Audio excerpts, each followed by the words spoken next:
तफसीर बयान की जाए। ये टॉपिक आप सबको पता है, आखिरी अदालत। लफ्ज़ दोनों ही खतरनाक है, किसी चीज़ का आखिर होना और फिर अदालत होना। अदालत कोई बड़ा सॉफ्ट, नर्म या खुश आइंद लफ्ज़ नहीं है, ये याद रखें। ये ख़तरे से भरा हुआ है। और जो आखिर लफ्ज़ है ये भी बड़ा तकलीफ़ देह होता है। किसी चीज़ का भी आखिर जो है, ख़ासकर इंसान का, बेशक उसने जितनी मर्ज़ी लंबी उम्र गुजारी हो, जितने मर्ज़ी अच्छे दिन गुजारे हों, लेकिन जब उसका आखिर आता है तो ये उसके लिए बड़ा तकलीफ़ देह होता है। लेकिन असूल की बात है, इल्म की बात है कि जिस चीज़ का आखिर है उसका शुरू भी होगा, उसका दरमियान भी होगा। ये लॉजिकली बात है। नहीं, वैसे टाइम हो जाना, आपने जाना है घरों में।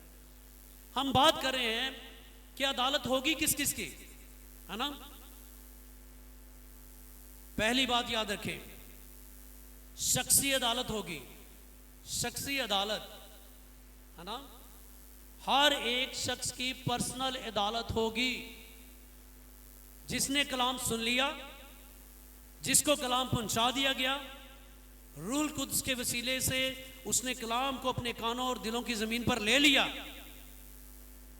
कलाम में लिखा है यूहन्ना के ख़त में कि खुदा का कलाम ही उसे गुनहगार और रास्तबाज ठहराएगा। अगर वो सुने हुए कलाम पर ईमान रखकर ज़िंदगी गुजारता है तो वो बचेगा। अगर वो सुने हुए कलाम पर ईमान नहीं रखता तो कलाम उसको गुनहगार ठहराएगा। इसलिए कलाम में लिखा है कि मेरा कलाम दो धारी तेज तलवार है। ये कलाम दोनों तरफ से काटता है। दो धारी तेज तलवार का मतलब है कि इस तरफ से भी तेज होती है, इस तरफ से भी। और जो बड़ा ही अच्छा फाइटर होता था उस वक्त में, लड़ाका होता था, तो वो इधर से काटते काटते वो उल्टी बैक साइड पे देखे बगैर भी तलवार चलाता और पीछे से आने वाले दुश्मन को भी काटता था। जो कलाम सुनता है, कलाम उसके गुनाहों को काटेगा ईमान लाने के वसीले से, ठीक है। जो कलाम सुनकर कलाम को रद्द करता और उसको नहीं मानता, इनकार करता, कलाम उसको हलाक भी करेगा। लिखा है मुकाशवा के खत में कि उसके मुंह से कलाम यानी दो धारी तेज तलवार निकलेगी। वो खुदावंदों का खुदा और बादशाहों का बादशाह। ईमानदारों का, उनकी अदालत होगी। होगी जी ईमानदारों की अदालत कि नहीं होगी? मैं कहता हूं नहीं होगी। चले, मैं अकेला इस साइड पे खड़ा हूं, सारा जोराबाद एक पास है। मैं कहता हूं ईमानदारों की अदालत नहीं होगी। मैं हवाला देने लगा हूं रोमियो का खत, उसके 7वें बाब की आखिरी आयत और 8वें बाब की पहली आयत।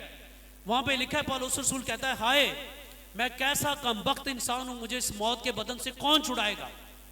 लेकिन आगे रोमियो के 8वें बाब की पहली आयत में कहता है, मैं खुदावंद का शुक्र करता हूँ मसीह यीशु के वसीले से, उसने मुझे मसीह की शरीयत के वसीले से मौत की शरीयत से आज़ाद कर दिया। अब से जो मसीह यीशु में हैं उन पर सजा का हुक्म नहीं है। सारी बातें मेरी ना बाजी मानती जाएं, मैं चक्कर भी दे जाता हूँ यहाँ खड़ा हुआ ना।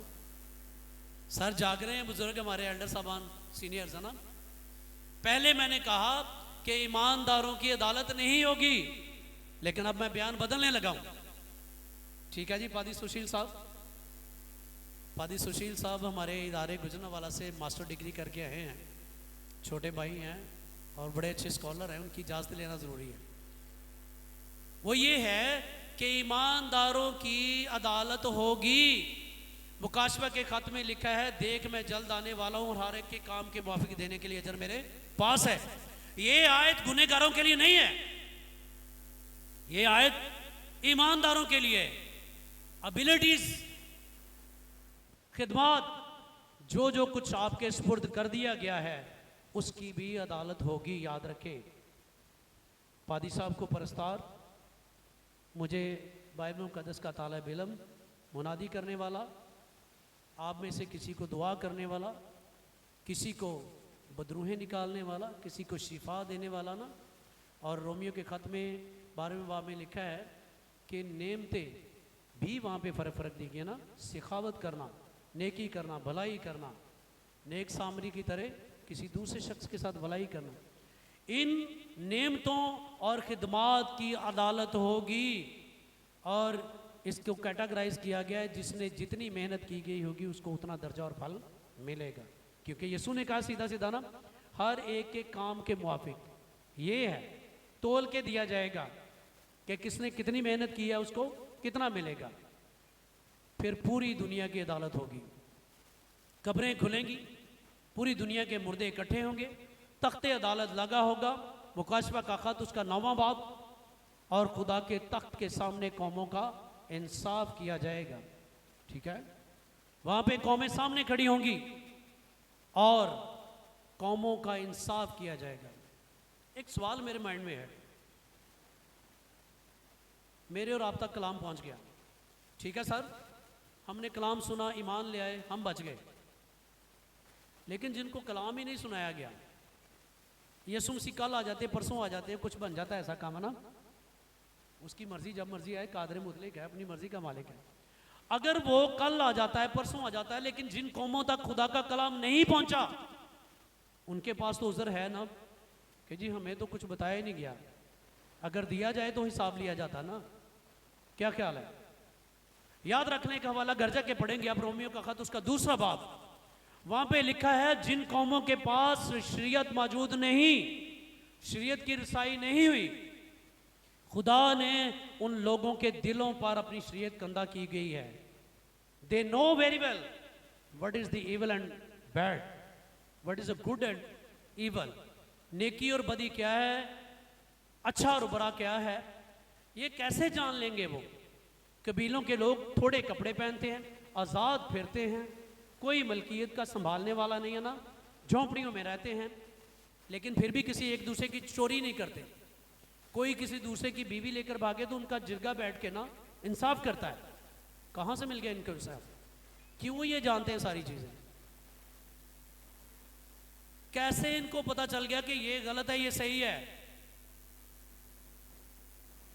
फिर वही बात दोहराने लगा हूँ, पैदाइश की किताब, याद है मैंने क्या कहा था कि खुदा ने इंसान को सबसे बड़े फरिश्ते की सूरत पर पैदा किया है। ठीक है बहनों, मैनू माफ़ कर दो, जागते रहो, ये तो मैंने कहा ही नहीं। मैं क्या सी पादी साहब में चक्कर दे जाना ना, मेहरबानी से जागते रहें। ये दूसरी बार मैंने जगाया, एंड पे नहीं मैंने जगाना, मैंने यीशु मसीह की तरह निकल जाना कि जाओ सोंदे रहो ना।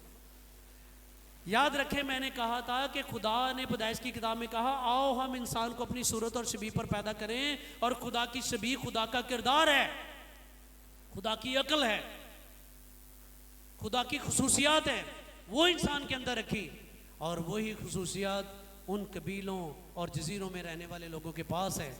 वो जानते हैं अच्छाई क्या है, बुराई क्या है, और उनकी अदालत उनके दिलों की लिखी हुई शरीयत के वसीले से होगी। बड़ा खतरनाक मामला है ना। कितने लोग बचेंगे? दुनिया में कुल 7.5 अरब से 8 अरब आबादी है तकरीबन, पूरी दुनिया की आबादी 280 मुल्क हैं तकरीबन, अब छोटे मुल्क मिला के। इनमें कुल आबादी जो है वो तकरीबन 8 अरब के करीब है, जिसमें 4.25 4.25 4.25 अरब के करीब मसीही हैं, है ना। बड़ी आबादी है, बड़ी मुनादी हुई। लोगों ने पादी सबान के कहने पे हाँ करते गए, मसीही होते गए। जैसे मैंने कहा, आपने मान लिया ना कि फरिश्ते की सूरत पे पैदा किया, बाजियाँ ने इंडिया फरमाबरदार ने कहती पाजी साहब ने क्या ठीक ही क्या होना, आमीन करते गए। लेकिन क्या ये सारे ही बच जाएंगे? क्या ये सारे ही ईमानदार हैं? क्या they are all real Christian, they are all believers? क्या ये सारे ही ईमानदार हैं? है ना? नहीं, सबके साथ ऐसा कोई वादा नहीं है कि शनाख्ती कार्ड पे लिखा है जुल्फकार मसीह तो जन्नत में जाएगा, है ना। माँ बाप ने स्कूल में नाम लिखवा दिया कि योशुआ तो ये मसीही हो गया ना, मोजिस तो ये ईमानदार हो गया, बाइबल में ऐसा कुछ नहीं लिखा, याद रखें, ठीक है।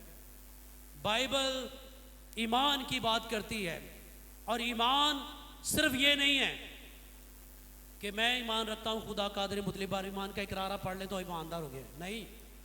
ईमान जो है वो ज़ुबान से इकरार करना और दिल से मसीह पर ईमान लाना और अपनी पूरी लाइफ ज़िंदगी मसीह के साथ लेकर चलना और जान देने तक वफादार रहना ही, यही ईमानदाराना ज़िंदगी है।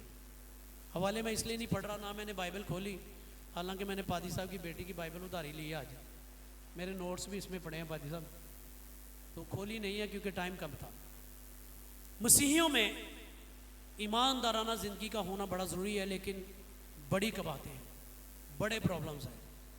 ख़ानदानी ज़िंदगी आप देख लें अपनी, क्या सारे ही ईमानदार हैं? क्या सारे ही गुनाह और बदी से पाक हैं? क्या सबकी ज़ुबान पाक है? क्या वो झूठ, ऐबजोई, बदगोई नहीं कर रहे? क्या वो अपनी ज़ुबान से बुरी बातें नहीं जारी करते? क्या अपने किरदार से वो गुनाह नहीं कर रहे? क्या हमारे ईमानदार मसीही कहलाते हुए हमारी ज़िंदगियों से दूसरे मसीही बर्बाद नहीं हो रहे? बड़ा ख़तरनाक मामला है। मैं बात को तूल नहीं देना चाहता। खुदा की अदालत रास्त है, पाक है, और जो उसकी तरह पाक होगा वो अदालत में हमेशा की ज़िंदगी में मुआफ़ी हासिल करके पाक होगा। एक असूल बाकी है जिस पे कायम रहना बड़ा ज़रूरी है, और यीशु मसीह ने कहा कि अगर मेरा कलाम तुम में और तुम मुझ में कायम रहो तो हमेशा की ज़िंदगी फिर तुम्हारी है। मेरी बातें तुम में और तुम मुझ में कायम रहो।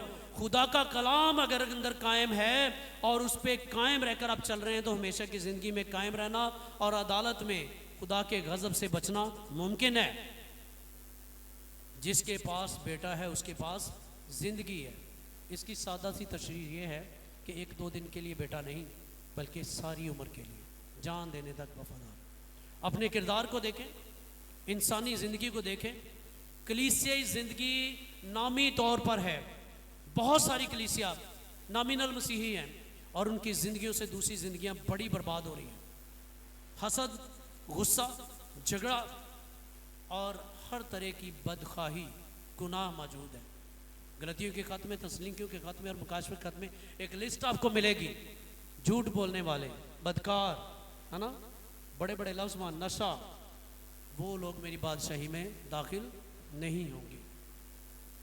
और लिखा है मुकाशफा के ख़त में कि गैर कौमों में से फिर खुदा की बादशाही में लोग दाखिल हो जाएंगे। अगर आप 9वां बाब मुकाशफा का ख़त पढ़ें तो वहाँ पे लिखा है कि मैंने बर्रे के तख्त के सामने एक भीड़ देखी जो सफ़ेद लिबास पहने बर्रे के तख्त के सामने थे।